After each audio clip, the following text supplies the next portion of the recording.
ఈరోజు చాలా బాధాకరమైన రోజు.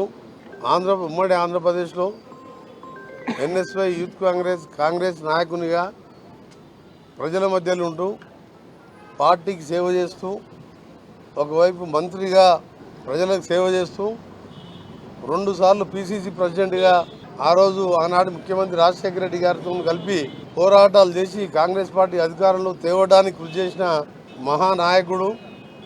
బడుగు బలహీన వర్గాల ఆశాజ్యోతే కాదు, అన్ని వర్గాల ప్రజలకు, నాలాంటి వారికి ఎన్ఎస్వై యూత్ కాంగ్రెస్లో ఉన్నప్పుడు ప్రోత్సాహాన్ని ఇచ్చి నాలాంటి ఎంతోమందిని ఎమ్మెల్యేలు ఎంపీలు కావడానికి అందులో ఒకరు డి శ్రీనివాస్ గారు. నిజంగా మాకైతే ఇలా మా కుటుంబ పెద్దను పోగొట్టుకున్నట్టు అనిపిస్తుంది. తెలంగాణ కాంగ్రెస్ ప్రభుత్వం పక్షాన, నా పక్షాన ప్రగాఢ సానుభూతి తెలియజేసుకుంటూ వారి ఆత్మకు శాంతి కలగాలని భగవంతుని ప్రార్థిస్తూ వారి కుటుంబ సభ్యులకు ధైర్యాన్ని ఇవ్వాలని. ధర్మపురి శ్రీనివాస్ గారు ఈరోజు మరణించడం అనేది చాలా బాధాకరం.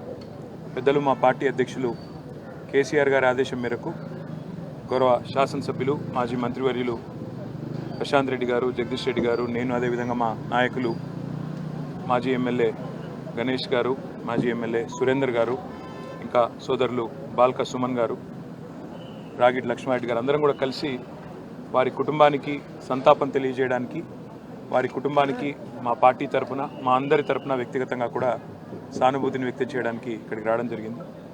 ఈ బాధాకరమైన సమయంలో వారి కుటుంబం, వారి అభిమానులు మరి మనోనిబ్బరంతో ఉండాలని ప్రార్థిస్తూ, వారి ఆత్మకు శాంతి కలగాలని చెప్పి కూడా ప్రార్థిస్తూ మీ అందరికీ కూడా ధన్యవాదాలు.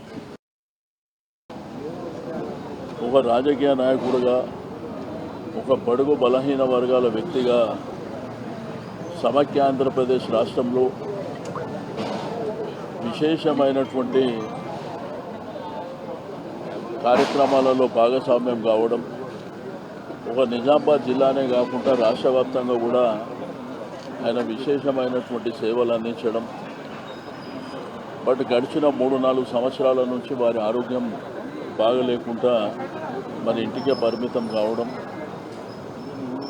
మరి వారు ఈరోజు మరణించడం ఆ కుటుంబానికే కాకుండా ప్రజలు కూడా తీరని లోటు అని చెప్పి నేను ఈ సందర్భంగా తెలియజేస్తూ